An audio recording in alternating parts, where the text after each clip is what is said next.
नमस्कार। स्वागत है आपका प्लेनेट ऑफ टेल्स पर। मैं महिमा आज आपको सुनाऊंगी हिंदी साहित्य के सुप्रसिद्ध लेखक मोहन राकेश द्वारा लिखी हुई कहानी उसकी रोटी। बालों को पता था कि अभी बस के आने में बहुत देर है, फिर भी पल्ले से पसीना पोंछते हुए उसकी आंखें बार बार सड़क की तरफ उठ जाती थीं। नकोदर रोड के उस हिस्से में आसपास कोई छायादार पेड़ भी नहीं था। वहां की जमीन भी बंजर और ऊबड़ खाबड़ थी। खेत वहां से 30-40 गज के फासले से शुरू होते थे और खेतों में भी उन दिनों कुछ नहीं था। फसल कटने के बाद सिर्फ जमीन की गोड़ाई ही की गई थी, इसलिए चारों तरफ बस मटियालापन ही नजर आता था। गर्मी से पिघली हुई नकोदर रोड का हल्का सुरमई रंग ही उस मटियालेपन से जरा अलग था। जहां बालो खड़ी थी वहां से थोड़े फासले पर एक लकड़ी का खोखा था। उसमें पानी के 2 बड़े बड़े मटकों के पास बैठा एक अधेड़ सा व्यक्ति ऊँघ रहा था। ऊँघ में वह आगे को गिरने को होता तो सहसा झटका खाकर संभल जाता, फिर आसपास के वातावरण पर एक उदासी सी नजर डालकर और अंगोछे से गले का पसीना पोंछकर वैसे ही ऊँघने लगता। एक तरफ 2.5-3 फुट में खोखे की छाया फैली थी और एक भिखमंगा जिसकी दाढ़ी काफी बड़ी हुई थी, खोखे से टेक लगाए ललचाई आंखों से बालों के हाथों की तरफ देख रहा था। उसके पास ही कुत्ता दुबक्कर बैठा था और उसकी नजर भी बालों के हाथों की तरफ ही थी। बालों ने हाथ की रोटी को मैले आंचल में लपेट रखा था। वह उसे बद नजर से बचाए रखना चाहती थी।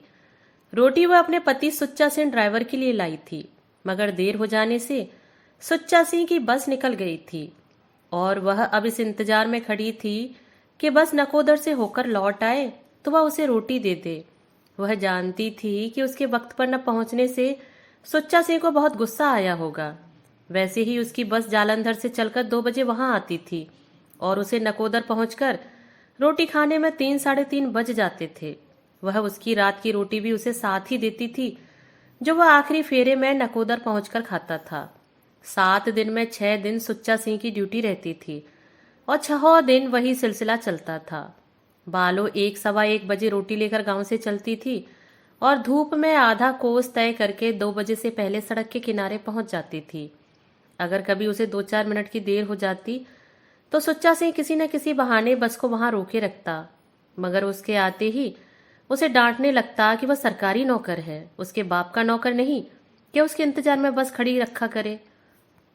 वह चुपचाप उसकी डांट सुन लेती और उसे रोटी दे देती, मगर आज वह 2-4 मिनट की नहीं 2-2.5 घंटे की देरी से आई थी, यह जानते हुए भी कि उस समय वहां पहुंचने का कोई मतलब नहीं।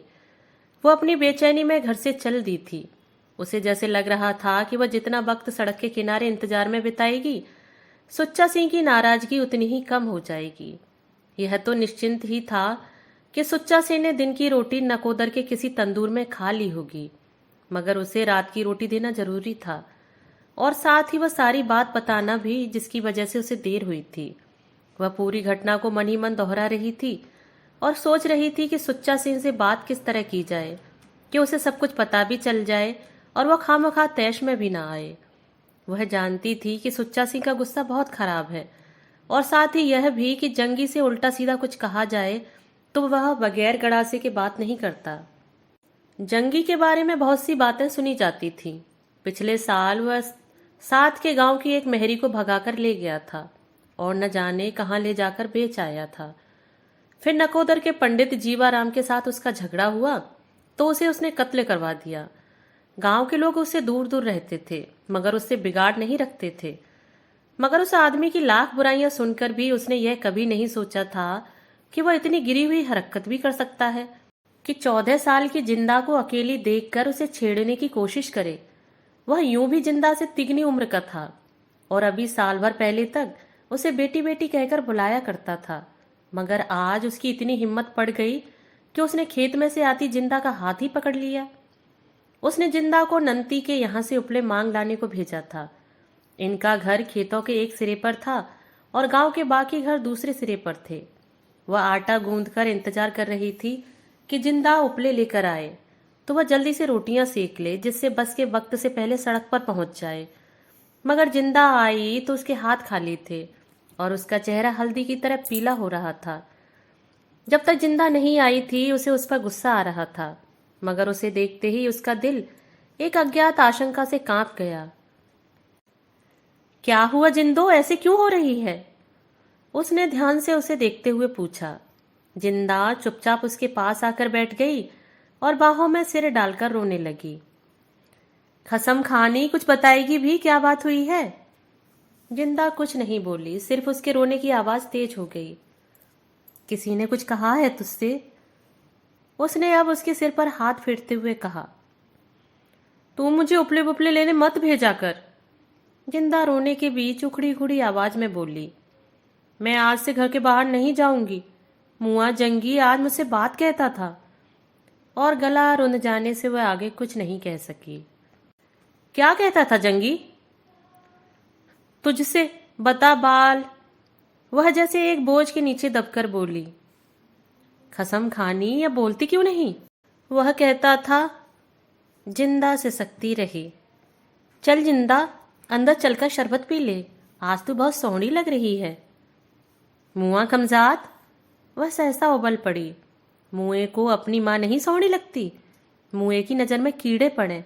निपूते, तेरे घर में लड़की होती तो इससे बड़ी होती, तेरे दीदे फटे। फिर तूने क्या कहा?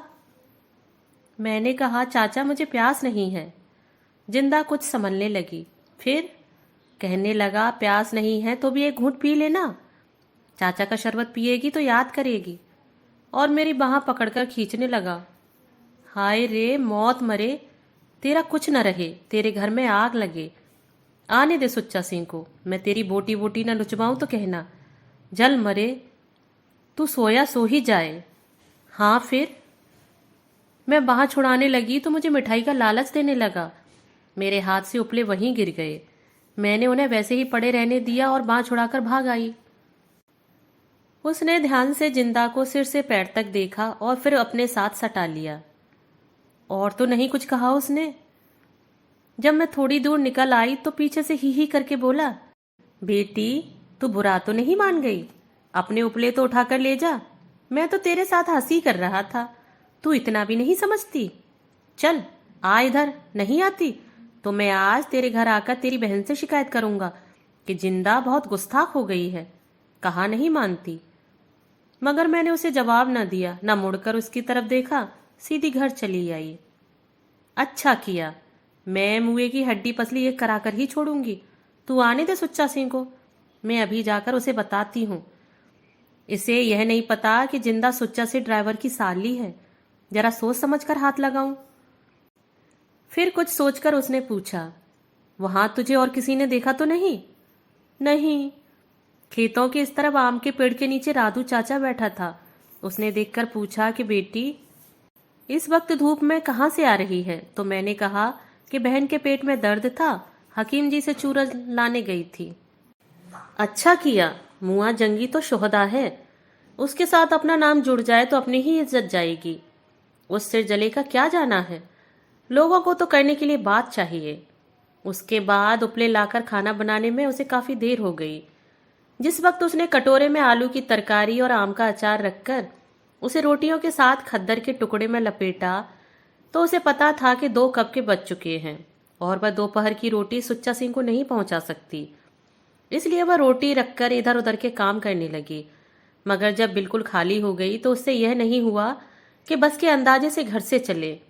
मुश्किल से 3:30-4 बजे वह चलने के लिए तैयार हो गई। बहन तू कब आएगी? जिंदा ने पूछा। दिन ढलने से पहले ही आ जाऊंगी।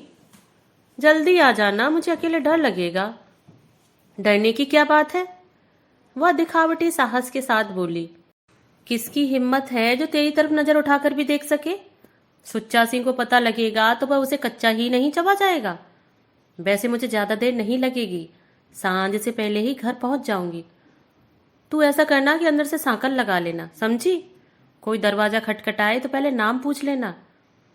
फिर उसने जरा धीमे स्वर में कहा, और अगर जंगी आ जाए तो मेरे लिए पूछे कि कहाँ गई है तो कहना कि सुच्चा सिंह को बुलाने गई है, समझी? पर नहीं, तो उससे कुछ नहीं कहना, अंदर से जवाब ही नहीं देना, समझी? वह दहलीज के पास पहुंची तो जिंदा ने पीछे से कहा, बहन, मेरा दिल धड़क रहा है। तू पागल हुई है? उसने उसे प्यार के साथ झिड़क दिया। 7 गांव है, फिर डर किस बात का है? और तू आप भी मुटियार है, इस तरह घबराती क्यों है? मगर जिंदा को दिलासा देकर भी उसकी अपनी तसल्ली नहीं हुई। सड़क के किनारे पहुंचने के वक्त से ही वह चाह रही थी कि किसी तरह बस जल्दी से आ जाए, जिससे वह रोटी देकर झटपट जिंदा के पास वापस पहुंच जाए। बीरा, 2 बजे वाली बस को गई कितनी देर हुई है? उसने भिखमंगे से पूछा, जिसकी आंखें अब भी उसके हाथ की रोटी पर लगी हुई थी। धूप की चुभन अभी कम नहीं हुई थी, हालांकि खोखे की छाया अब पहले से काफी लंबी हो गई थी। कुत्ता प्याऊ के तख्ते के नीचे पानी को मुंह लगाकर अब आसपास चक्कर काट रहा था। पता नहीं भेड़ा, भिखमंगे ने कहा। कई बसें आती हैं, कई जाती हैं, यहाँ कौन खड़ी का हिसाब है? बालो चुप हो रही। एक बस अभी थोड़ी ही देर पहले नकोदर की तरफ गई थी। उसे लग रहा था धूप के फैलाव के दोनों तरफ 2 अलग अलग दुनियाएं हैं। बसें एक दुनिया से आती हैं और दूसरी दुनिया की तरफ चली जाती हैं। कैसी होंगी वे दुनियाएं जहां बड़े बड़े बाजार हैं, दुकानें हैं, और जहां एक ड्राइवर की आमदनी का 3/4 हिस्सा हर महीने खर्च हो जाता है। देवी अक्सर कहा करता था कि सुच्चा सेन ने नकोदर में एक रखेल रख रखी है। उसका कितना मन होता था कि वह एक बार उस औरत को देखे। उसने एक बार सुच्चा सेन से कहा भी था कि उसे वह नकोदर दिखा दे, पर सुच्चा सेन ने डांट कर जवाब दिया था, क्यों, तेरे पर निकल रहे हैं? घर में चैन नहीं पड़ता? सुच्चा सेन वह मर्द नहीं है कि औरत की बांह पकड़कर उसे सड़कों पर घुमाता फिरे। घूमने का ऐसा शौक है तो दूसरा खत्म कर ले। मेरी तरफ से मुझे खुली छुट्टी दे। उस दिन के बाद वह यह बात जबान पर भी नहीं लाई थी। सुच्चा सिंह कैसा भी हो, उसके लिए सब कुछ वही था। वह उसे गालियां दे लेता था, मारपीट लेता था, फिर भी उससे इतना प्यार तो करता था कि हर महीने तनख्वाह मिलने पर उसे 20 रुपए दे जाता था। लाख बुरी कहकर भी उसे अपनी घरवाली तो समझता था। जवान का कड़वा भले ही हो, पर सुच्चा सिंह दिल का बुरा हरगिज न था। वह उसके जिंदा को घर में रख लेने पर अक्सर कुढ़ा करता था, मगर पिछले महीने खुद ही जिंदा के लिए कांच की चूड़ियां और 2.5 गज मलमल लाकर दे गया था। एक बस धूल उड़ाती आकाश के उस छोर से इस तरफ को आ रही थी। बालू ने दूर से ही पहचान लिया कि वह सुच्चा सिंह की बस नहीं है। फिर भी बस जब तक पास नहीं आ गई, वह उत्सुक आंखों से उसकी तरफ देखती रही। बस प्याऊ के सामने आकर रुकी। एक आदमी प्याज और शलगम का गट्ठर लिए बस से उतरा। फिर कंडक्टर ने जोर से दरवाजा बंद किया और बस आगे चल दी। जो आदमी बस से उतरा था, उसने प्याऊ के पास जाकर प्याऊ वाले को जगाया और चुल्लू से 2 लोटे पानी पीकर मूछें साफ करता हुआ अपने गट्ठर के पास लौट आया। वीरा, नकोदर से अगली बस कितनी देर में आएगी? बालों ने 2 कदम आगे जाकर उस आदमी से पूछ लिया। घंटे घंटे के बाद बस चलती है माई, वह बोला। तुझे कहाँ जाना है? जाना नहीं है वीरा, बस का इंतजार करना है। सुच्चा सिंह ड्राइवर मेरा घरवाला है, उसे रोटी देनी है। ओ सुच्चा! और उस आदमी के होठों पर खास तरह की मुस्कुराहट आ गई। तू उसे जानता है? उसे नकोदर में कौन नहीं जानता? बालों को उसका कहने का ढंग अच्छा नहीं लगा, इसलिए वह चुप हो रही। सुच्चा सिंह के बारे में जो बातें वह खुद जानती थी, उन्हें दूसरों के मुंह से सुनना उसे पसंद नहीं था। उसे समझ नहीं आता था कि दूसरों को क्या हक है कि वे उसके आदमी के बारे में इस तरह की बातें करें। सुच्चा सिंह शायद अगली बस लेकर आएगा, वह आदमी बोला। हाँ, इसके बाद अब उसी की बस आएगी। बड़ा जालिम है जो तुझसे इस तरह इंतजार कराता है। चल वीरा, अपने रास्ते चल, बालो चिढ़कर बोली। वह क्यों इंतजार कराएगा? मुझे ही रोटी लाने में देर हो गई थी, जिससे बस निकल गई। वह बेचारा सवेरे से भूखा बैठा होगा। भूखा? कौन, सुच्चा? और वह व्यक्ति दांत निकालकर हंस दिया। बालों ने मुंह दूसरी तरफ कर लिया।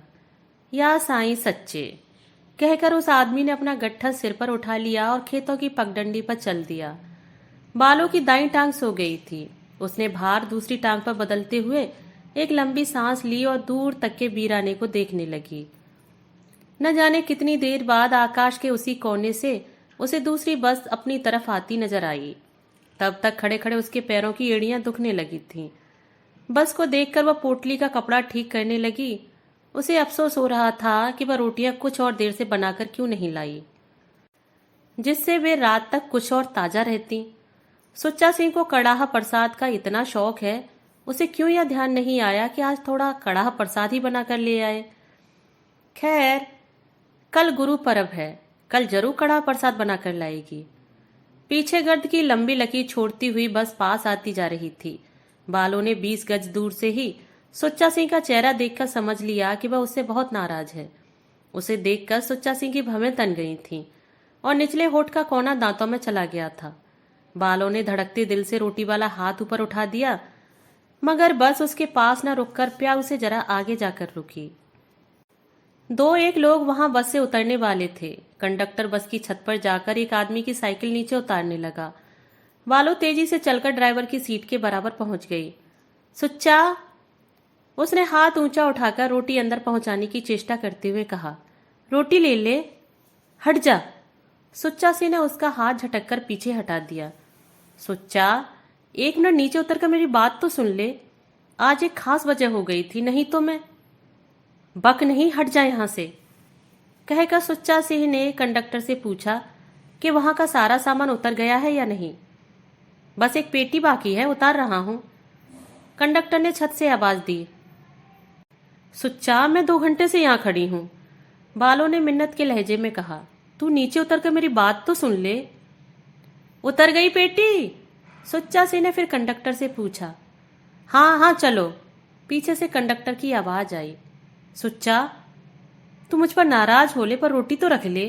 तू मंगलवार को घर आएगा तो मैं तुझे सारी बात बताऊंगी। बालों ने हाथ और ऊंचा उठा दिया। मंगलवार को घर आएगा तेरा? और एक मोटी सी गाली देकर सुच्चा सिंह ने बस स्टार्ट कर दी। दिन ढलने के साथ साथ आकाश का रंग बदलने लगा था। बीच बीच में कोई एकाध पक्षी उड़ता हुआ आकाश को पार कर जाता था। खेतों में कहीं कहीं रंगीन पगडंडियां दिखाई देने लगी थीं। बालों ने प्याऊ से पानी पिया और आंखों पर छींटे मारकर आंचल से मुंह पोंछ लिया। फिर प्याऊ से कुछ फासले पर जाकर खड़ी हो गई। वह जानती थी अब सुच्चा सिंह की बस जालंधर से 8-9 बजे तक वापस नहीं आएगी। क्या तब तक उसे इंतजार करना चाहिए?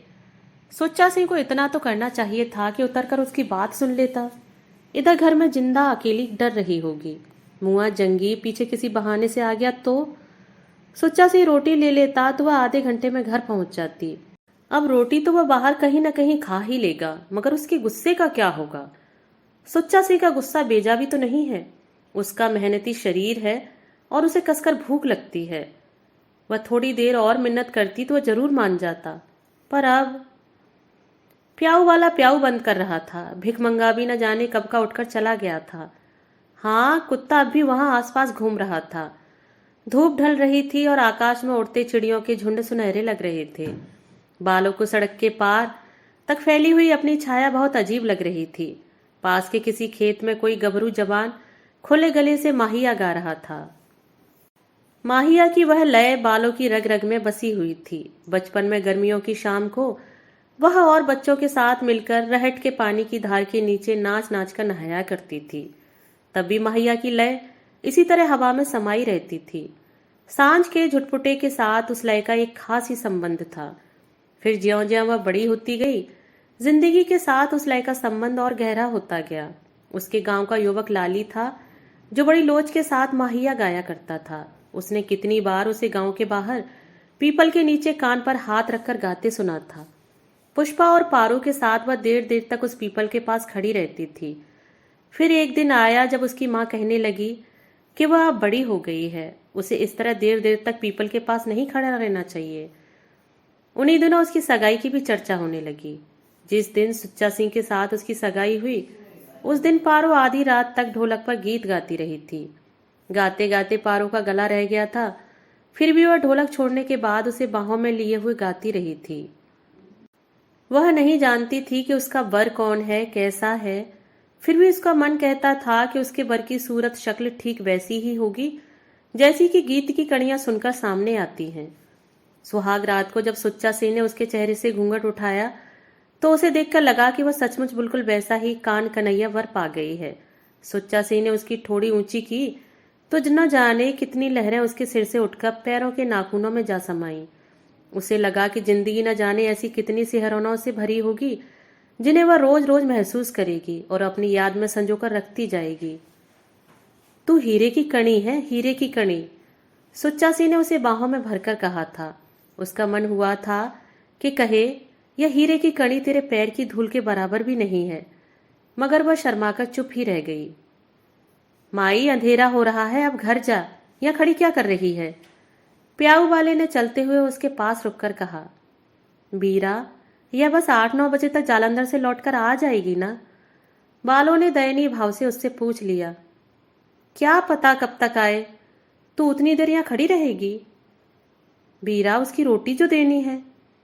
उसे रोटी लेनी होती तो ले न लेता, उसका तो दिमाग ही आसमान पर चढ़ा रहता है। बीरा, मर्द कभी नाराज हो ही जाता है, इसमें ऐसी क्या बात है? अच्छा खड़ी रह, तेरी मर्जी, बस 9 से पहले आ जाएगी। चल जब भी आए। प्याऊ वाले से बात करके वह निश्चय खुद ब खुद हो गया जो वह अब तक नहीं कर पाई थी कि उसे बस के जालंधर से लौटने तक वहां रुकी रहना है। जिंदा थोड़ा डरेगी, इतना ही तो है ना। जंगी की अब दोबारा उससे कुछ कहने की हिम्मत नहीं पड़ सकती। आखिर गांव की पंचायत भी तो कोई चीज है। दूसरे की बहन बेटी पर बुरी नजर रखना मामूली बात है। सुच्चा सिंह को पता चल जाए तो वह उसे केशों से पकड़कर सारे गांव में नहीं घसीट देगा। मगर सुच्चा सिंह को यह बात न बताना शायद बेहतर होगा। क्या पता इतनी सी बात से दोनों में सिर फुटब्बल हो जाए। सुच्चा से पहले ही घर के झंझटों से घबराता है, उसे और झंझट में डालना ठीक नहीं। अच्छा हुआ जो उस वक्त सुच्चा सिंह ने बात नहीं सुनी। वह तो अभी भी कह रहा था कि मंगलवार को घर नहीं आएगा। अगर वह सचमुच न आया तो, और अगर उसने गुस्सा होकर घर आना बिल्कुल छोड़ दिया तो?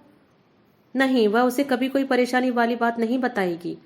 सुच्चा सिंह खुश रहे, घर की परेशानियां वह खुद संभाल सकती है। वह जरा सा सिहर गई। गांव का लोटू सिंह अपनी बीबी को छोड़कर भाग गया था। उसके पीछे पीछे वह टुकड़े टुकड़े को तरस गई थी। अंत में उसने कुएं में छलांग लगाकर आत्महत्या कर ली थी। पानी से फूलकर उसकी देह कितनी भयानक हो गई थी। उसे थकान महसूस हो रही थी, इसलिए वह जाकर प्याऊ के तख्ते पर बैठ गई। अंधेरा होने के साथ साथ खेतों की हलचल फिर शांत होती जा रही थी। माहिया के गीत का स्थान अब झींगुरों के संगीत ने ले लिया था। एक बस जालंधर की तरफ से और एक नकोदर की तरफ से आकर निकल गई। सुच्चा सिंह जालंधर से आखिरी बस लेकर आता था। उसने पिछली बस के ड्राइवर से पता कर लिया था कि अब जालंधर से एक ही बस आनी रहती है। अब जिस बस की बत्तियां दिखाई देंगी वह सुच्चा सिंह की बस होगी। थकान के मारे उसकी आंखें मुदी जा रही थीं। वह बार बार कोशिश से आंखें खोलकर उन्हें दूर तक के अंधेरे और उन काली छायाओं पर केंद्रित करती जो धीरे धीरे गहरी होती जा रही थीं। जरा सी भी आवाज होती तो उसे लगता कि बस आ रही है और वह सतर्क हो जाती। मगर बत्तियों की रोशनी न दिखाई देने से एक ठंडी सांस भर फिर से निढाल हो रहती। दो एक बार मुदी हुई आंखों से जैसे बस की बत्तियां अपनी ओर आती देखकर वह चौंक गई, मगर बस नहीं आ रही थी। फिर उसे लगने लगा कि वह घर में है और कोई जोर जोर से घर के किवाड़ खटखटा रहा है। जिंदा अंदर सहम कर बैठी है। उसका चेहरा हल्दी की तरह पीला हो रहा है। रहट के बैल लगातार घूम रहे हैं। उनकी घंटियों के ताल के साथ पीपल के नीचे बैठा एक युवक कान पर हाथ रखे माहिया गा रहा है। जोर की धूल उड़ रही है जो धरती और आकाश की हर चीज को ढके ले रही है।